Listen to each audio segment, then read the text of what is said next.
어느 정도 살았으면 한국 영주권 줄 수도 있잖아요. 한국인들은 완전 인종차별주의자들이라고요. 같은 아시아 사람들끼리 무슨 강제 추방이에요? 한국에서 태국인 불법 체류자들을 강제 추방함에 따라 추방된 태국인들로 인해 태국 공항이 인산인해를 이루고 있는데요. 마침 태국에 갔다가 그 실상을 알고 충격에 빠진 한 이탈리아 여성이 있습니다. 어떤 내용인지 바로 들어보겠습니다. 안녕하세요. 저는 줄리아 베르디입니다. 32살의 이탈리아 출신 셰프로 현재 로마에서 미슐랭 투스타 레스토랑을 운영하고 있어요. 사실 요리는 제 인생의 전부라고 해도 과언이 아니에요. 어릴 때부터 요리하는 게 정말 즐거웠던 저는 늘 할머니의 부엌에서 시간을 보냈고 그게 지금의 저를 만들었죠. 할머니가 정말 음식 솜씨가 좋으셨는데 저도 늘 할머니처럼 요리를 하고 싶다는 말을 입에 달고 살았죠. 비록 지금 할머니는 제 곁에 계시진 않지만 저는 할머니가 요리로 제게 주셨던 기쁨과 사랑을 기억하기 때문에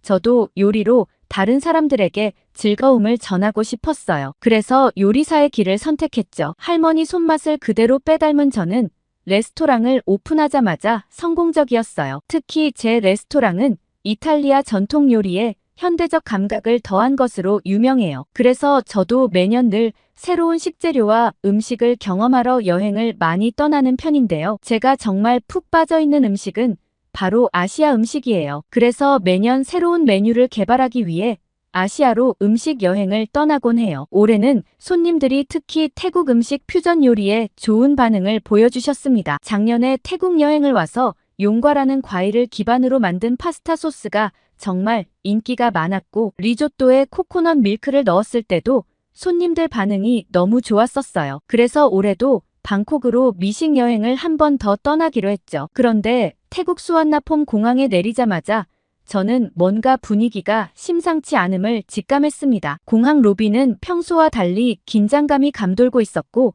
사람들의 표정이 어두웠어요. 처음에는 단순히 피곤한 여행객들이 많은가 보다 생각했지만 곧 그게 아니라는 걸 알게 되었죠. 수화물을 찾으러 가는 길에 갑자기 사람들이 우르르 한쪽으로 몰려갔어요. 호기심에 그쪽으로 고개를 돌리니 대형 스크린에서 뉴스가 나오고 있었습니다. 태국어를 잘 몰라 내용을 정확히 이해할 수는 없었지만 화면에 비친 시위 장면과 군인들의 모습을 보고 상황이 심각하다는 걸 직감했어요. 도대체 무슨 일인가 싶어 주변 사람들에게 무슨 일이냐고 물어보려 했지만 모두들 핸드폰을 붙잡고 누군가와 통화하느라 바빴습니다. 겨우 한 공항 직원을 붙잡아 상황을 물어봤더니 이러다가 쿠데타가 일어날지도 모르겠다고 도시 곳곳에서 전 국민적인 시위가 발생했다는 거예요. 순간 머리가 하얘졌습니다. 이런 상황은 전혀 예상하지 못했거든요. 직원에게 더 많은 것을 묻고 싶었지만 그 사람은 급하게 자리를 떴습니다. 겨우 수화물을 찾아 입국장으로 향했지만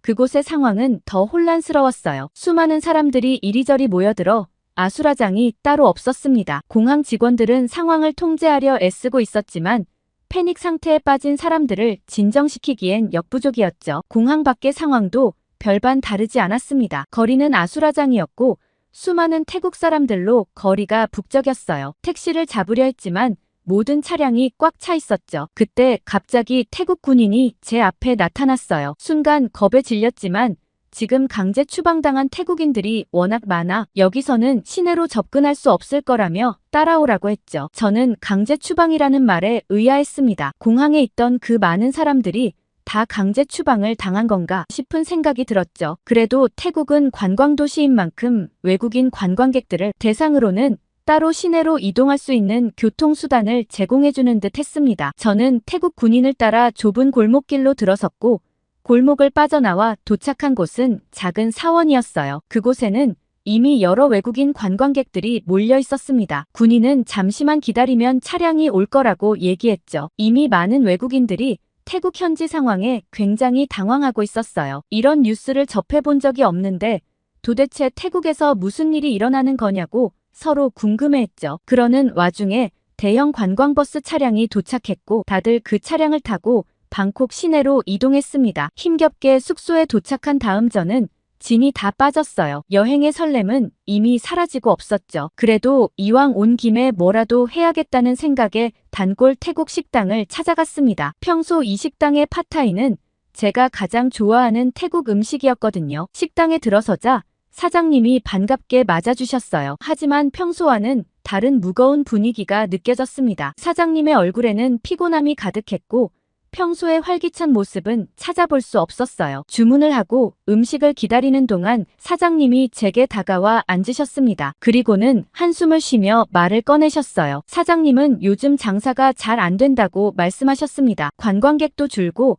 태국 사람들도 다들 혼란스러워 그런지 밖에도 잘 안 나다닌다고 하셨죠. 저는 아까 공항에서 겪은 일도 그렇고 불법 추방 얘기가 도대체 무슨 일인지 궁금해져서 이유를 물어봤습니다. 그러자 사장님은 갑자기 한국에 대한 이야기를 하기 시작했어요. 처음에는 무슨 연관이 있는 건지 이해가 가지 않더라고요. 사장님은 최근 한국에서 태국인들을 대거 강제 추방했다고 말씀하셨어요. 그중에는 사장님의 조카도 있었다고 하더라고요. 대학을 갓 졸업하고 한국에서 일자리를 구했던 젊은이였대요. 그러면서 사장님은 한국이 태국인들을 무시한다고 말씀하셨습니다. 그저 싼 노동력으로만 여긴다고 하더라고요. 사장님의 목소리에는 분노와 슬픔이 섞여 있었습니다. 사장님의 조카는 열심히 일했고 한국에서 말썽 피운 일도 하나도 없다고 했어요. 그런데 하루아침에 쫓겨났다는 거예요. 게다가 한국에서 강제 추방된 태국인들이 수만 명에 이른다고 했습니다. 그들 중 대부분이 단순히 더 나은 삶을 위해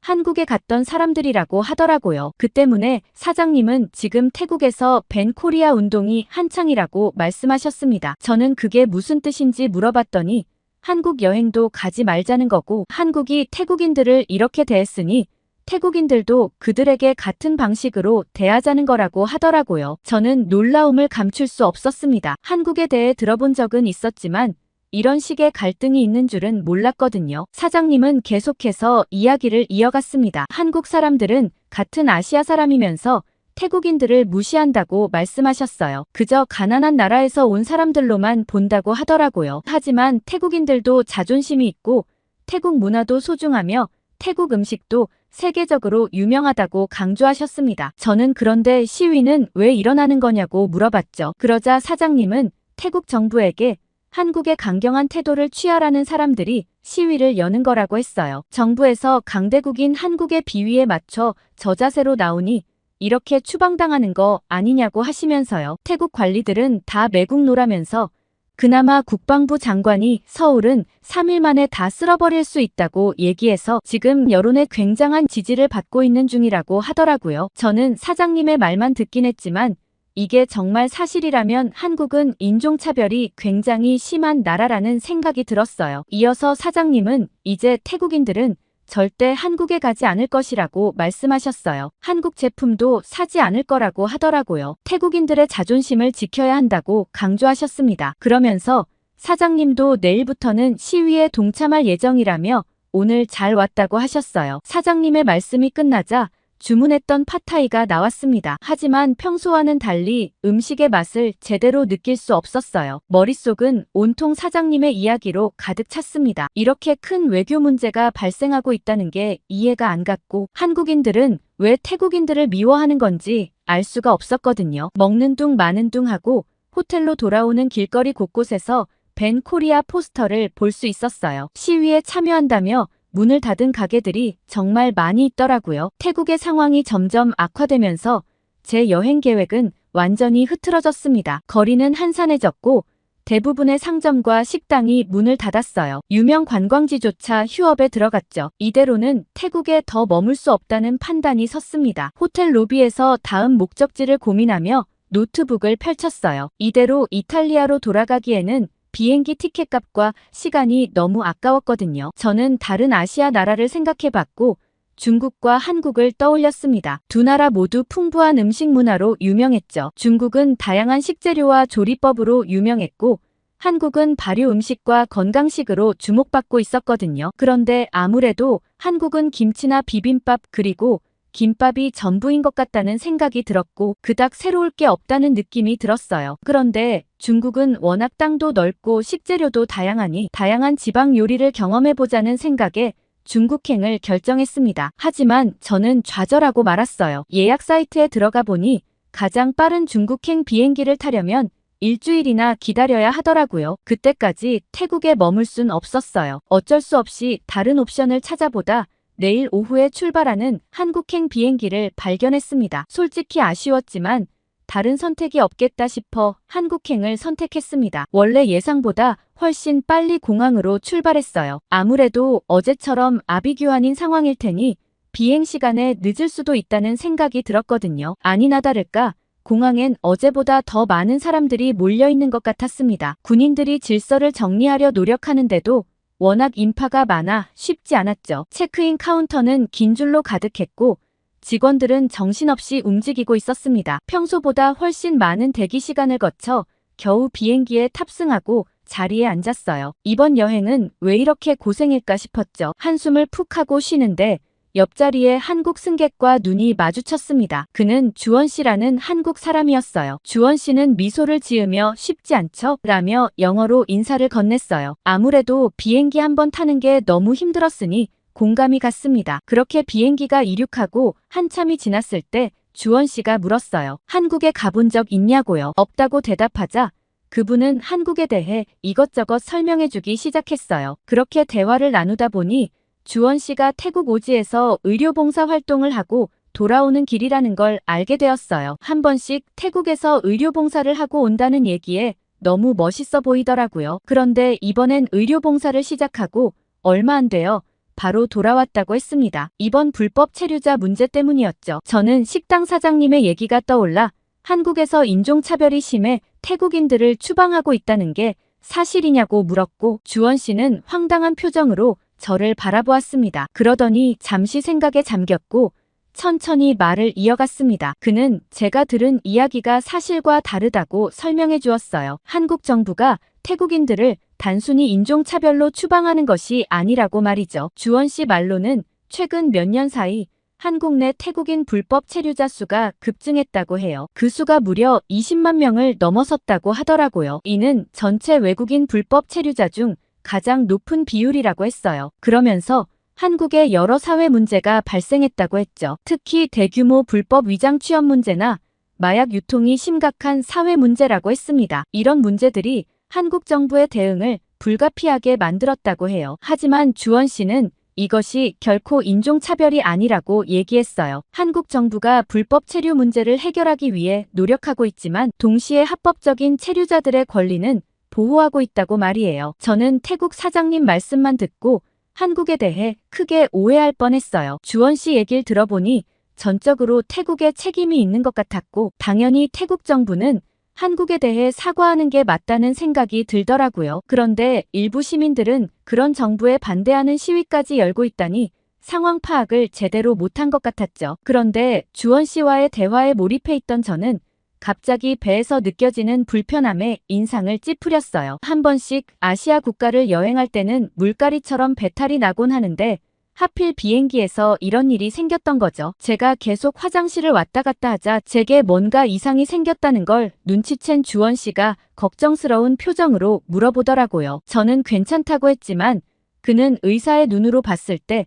제 상태가 좋지 않아 보인다며 도와주겠다고 했습니다. 그러면서 가방에서 작은 약봉지를 꺼내 도움이 될 거라고 제게 건넸어요. 처음엔 낯선 약을 먹기가 좀 망설여졌어요. 그가 의사라고 하긴 했지만 정식으로 처방받은 약도 아니었고 한국에서 만들어진 약인데 효과가 있을까 싶은 생각이 들었거든요. 그렇지만 저를 진심으로 걱정하는 그의 모습을 보면서 용기를 내어 먹어보기로 했어요. 약을 먹고 얼마 지나지 않아 신기하게도 속이 편안해지는 걸 느꼈습니다. 저는 주원 씨의 처방과 한국 의약품에 감탄하며 감사함을 표시했습니다. 비행이 중반을 지날 무렵 기내식이 나왔어요. 저는 호기심에 한국식 기내식을 선택했습니다. 비빔밥이었는데 어떻게 먹어야 할지 몰라 당황하고 있을 때 주원 씨가 친절하게 이렇게 먹는 거라며 비비는 방법을 알려주었어요. 생각보다 고추장이 많이 들어갔는지 좀 빨개 보였고 혹시나 너무 매우면 어쩌나 걱정스러웠어요. 그러자 주원 씨는 나물이 많아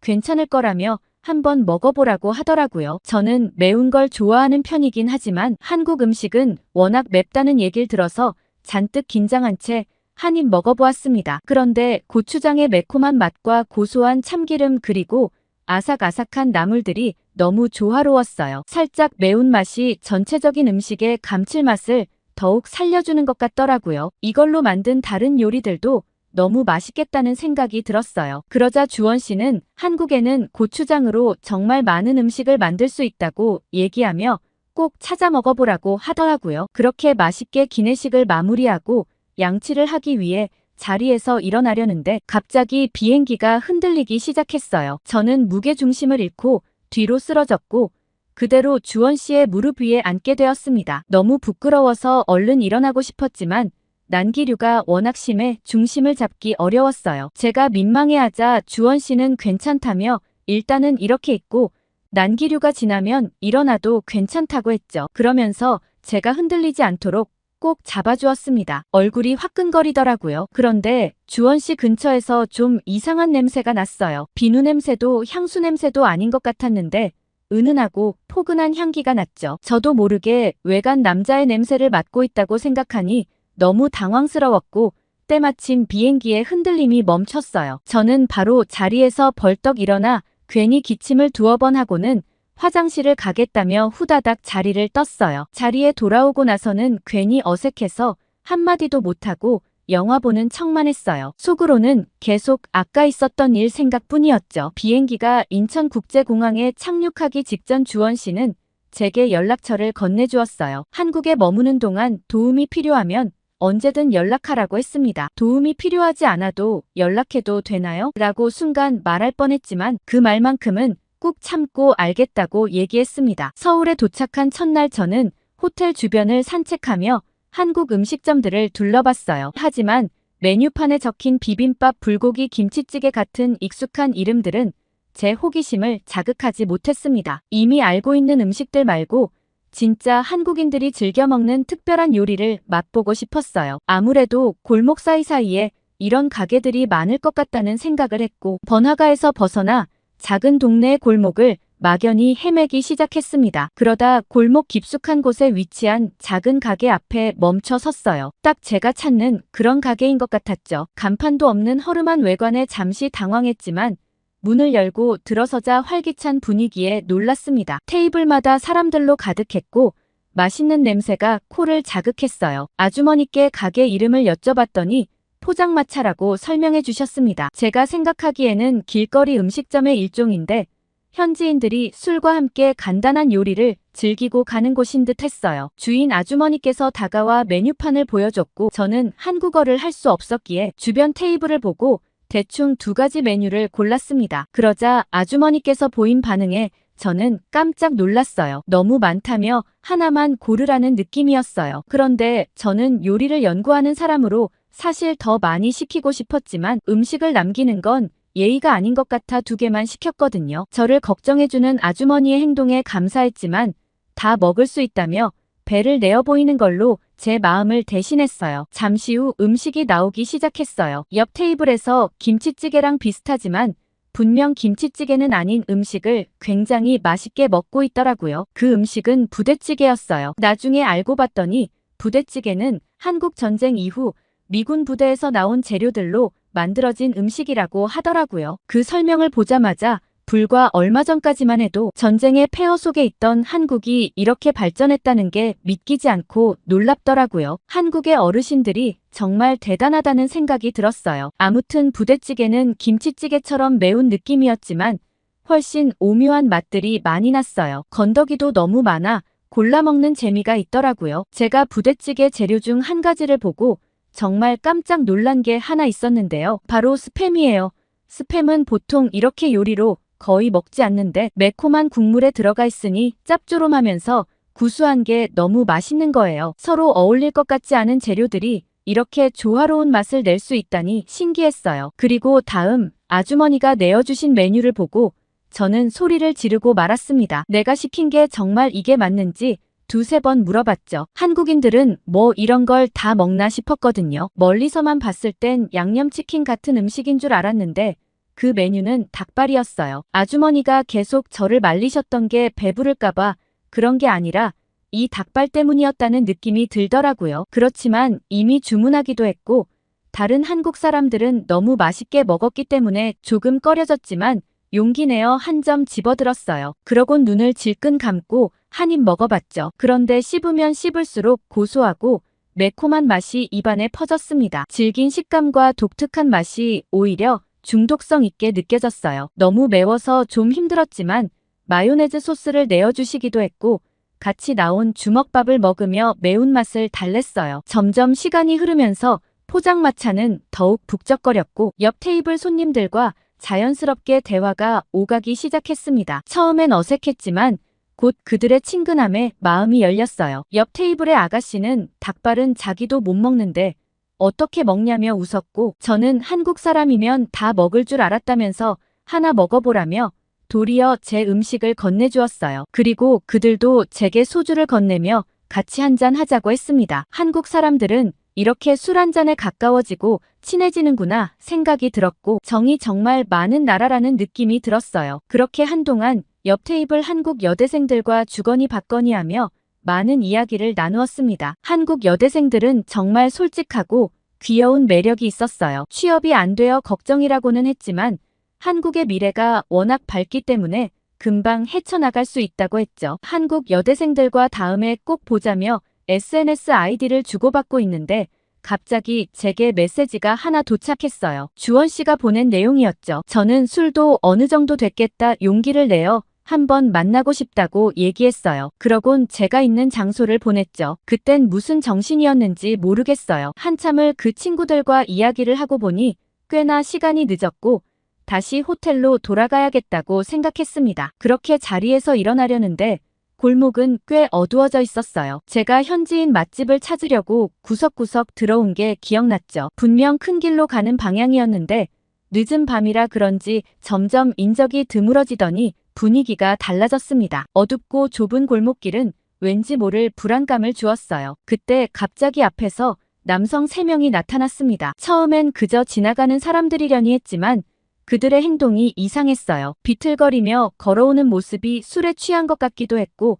뭔가에 홀린 듯한 느낌도 들었습니다. 저는 최대한 그들과 먼 방향으로 걸어가려고 했지만 그들은 제 앞을 가로막았고 알아듣지 못할 언어로 뭐라고 말하기 시작했습니다. 저는 다시 뒤로 돌아서서 가야겠다고 생각하고 몸을 돌렸지만 그들 중 한 명이 제 팔을 잡아 끌었습니다. 저는 깜짝 놀라 소리를 질렀고 그 사람의 얼굴을 보니 뭔가 이상한 표정을 짓고 있었어요. 그때 유튜브에서 봤던 한 영상이 떠올랐습니다. 마약 중독자의 표정과 흡사했죠. 그 사람이 제 팔을 잡아 당기려는 순간 저는 눈을 질끈 감고 큰 소리를 쳤습니다. 그때 누군가 반대편에서 큰 소리를 질렀고 눈을 떠보니 주원 씨였어요. 주원 씨를 보고 안도의 한숨을 쉬었고 주원 씨는 재빨리 다가와 그 사람들로부터 저를 떼어놓았습니다. 그러면서 당장 경찰서에 가자며 주원 씨가 112에 신고하려는 찰나 그들은 불이 나게 도망을 치더라고요. 주원 씨는 즉시 휴대폰을 꺼내 경찰에 신고했어요. 경찰이 도착하기까지 주원 씨는 계속해서 주변을 살폈고 제게 괜찮냐고 물으며 안심시켰습니다. 저는 여전히 놀란 상태였지만 주원 씨의 존재가 큰 위안이 되었어요. 얼마 지나지 않아 경찰차 사이렌 소리가 들렸습니다. 놀라울 정도로 빠른 대응이었어요. 경찰관들이 차에서 내려 우리에게 다가왔고 주원 씨는 다시 한번 상황을 자세히 설명했어요. 경찰관들은 주원 씨의 말을 주의 깊게 듣더니 신속하게 주변을 수색하기 시작했어요. 동시에 한 경찰관이 제게 다가와 괜찮은지 물었어요. 영어도 정말 잘하고 친절한 모습에 감동스러웠어요. 하지만 제가 정말 놀랐던 건 얼마 지나지 않아서 경찰관들이 그 사람들을 체포했다는 점이었어요. CCTV가 많이 달려있어 그런가 정말 신속하게 검거를 하는 게 신기했죠. 그러면서 그들이 불법 체류자였고 근처에서 마약에 취해 있는 상태로 발견되었다는 얘기까지 해주더라고요. 그리고 나서 경찰은 저를 호텔까지 데려다 주겠다고 했고 주원 씨도 같이 가주었어요. 그제서야 저는 주원 씨가 어떻게 여기까지 왔는지 생각해보게 됐죠. 저는 도대체 어떻게 알고 왔냐고 물어봤어요. 그러자 주원 씨는 직접 장소까지 보낸 거 모르냐고 제게 물었고 주원 씨에게 보낸 메시지를 다시 한번 보고는 깜짝 놀랐습니다. 그땐 약간 취기가 있었는지 오타가 가득한 메시지를 보냈었더라고요. 주원 씨는 오타가 너무 많아 술에 취한 거 아닌가 싶었고 혼자 여행 와서 무슨 일이 생길까 걱정되는 마음에 와봤다고 했어요. 저는 주원 씨 아니었으면 큰일 날 뻔했다며 진짜 한국 사람들이 가는 음식점을 가보고 싶은 마음에 골목골목 뒤져 음식점을 찾아온 거라고 했죠. 그러자 주원 씨는 무사해서 다행이라며 그렇게 한국 사람들이 먹는 음식들이 궁금하면 내일 같이 가보자고 했어요. 저는 못난 모습만 보여준 거 아닐까 내심 걱정스러웠지만 내일 한 번 더 만나자고 제안하는 모습에 가슴을 쓸어내렸습니다. 그렇게 주원 씨와 저는 경찰차를 타고 호텔로 돌아왔어요. 그제서야 방금 전 겪은 일이 또 한 번 생각나더라고요. 한국은 정말 치안이 좋은 곳이라고 생각했는데 불법 체류자들 때문에 서울이라는 도시가 갑자기 낯설고 무서운 곳으로 변할 수도 있다는 생각이 들었습니다. 그리곤 왜 그렇게 한국 정부가 불법 체류자들을 추방하려고 하는지 이해할 수 있었죠. 저를 호텔 앞까지 데려다준 주원 씨는 혹시나 한국에 대한 이미지가 안 좋아졌을까 걱정이라고 했어요. 저는 물론 이번 일이 정말 무섭긴 했지만 그건 한국의 잘못은 아니라고 생각한다고 말했어요. 그리고 오히려 한국 경찰들이 정말 빠른 속도로 출동하고 사건 해결도 신속하게 처리하는 게 정말 놀라웠다고 말했죠. 이탈리아에서는 경찰 업무 처리 자체가 굉장히 느려 아마 검거는 절대 못했을 것 같거든요. 그렇게 주원 씨와 다음날 만나자며 약속하고는 헤어졌어요. 그렇게 침대에 누워 오늘 하루를 돌아봤죠. 정말 주원 씨가 와주지 않았다면 큰일 날지도 몰랐겠다는 생각을 하며 지쳐 잠에 들었습니다. 그리고 다음날 아침 일찍부터 분주하게 준비했어요. 챙겨온 옷 중 가장 예쁜 옷을 골라 입고서는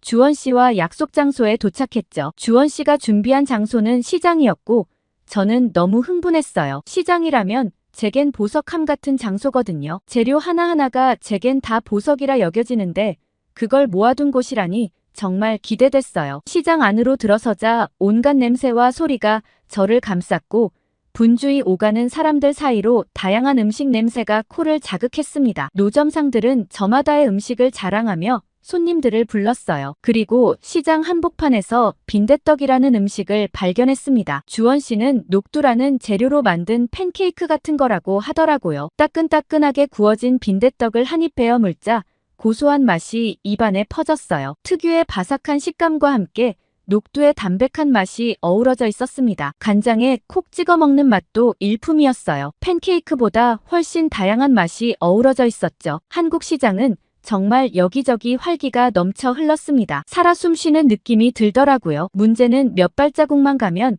계속 새로운 음식들이 나와서 도저히 진도가 안 나간다는 점이었어요. 다 먹어보고 싶었죠. 그러다 갑자기 주원 씨가 이게 바로 고추장으로 만든 거라며 제게 한 음식을 가리켰고 그건 바로 떡볶이였어요. 쫄깃한 떡과 매콤한 고추장 소스의 조화가 독특하면서도 중독성 있었어요. 비빔밥과는 완전 다른 요리가 되어 있더라고요. 저는 갑자기 고추장을 활용해서 음식을 만들어 보고 싶다는 생각이 들었어요. 이탈리아 음식들 중에서도 피칸테라고 매운 고추를 활용한 음식이 있는데 고추장을 이용해 파스타를 만들어 보면 어떨까 싶은 생각도 들더라고요. 한국에서 국물 요리를 많이 먹는 것처럼 파스타에 자작한 국물을 만들어 보고 싶었어요. 거기다 해산물과 고추장을 활용해 베이스를 만들면 딱이라는 생각이 들었죠. 한국에 있으면서 아이디어가 잔뜩 샘솟더라고요. 저는 시장으로 초대해준 주원 씨에게 너무 고마워했고 주원 씨는 시장 말고도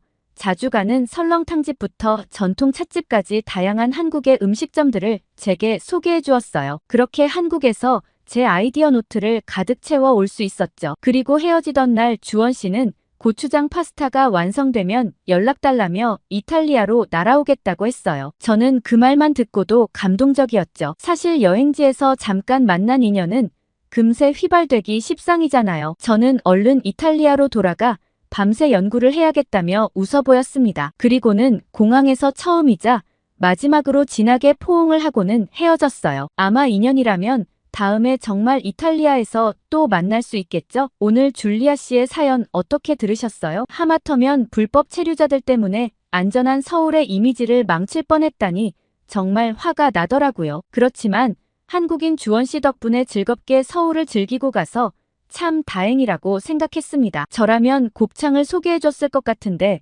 구독자님들은 어떤 음식을 소개시켜주고 싶으신가요? 댓글 많이 남겨주세요. 구독과 좋아요 꾹 눌러주시고 더 좋은 사연으로 돌아오겠습니다. 사연 제작소 감동 필름이었습니다.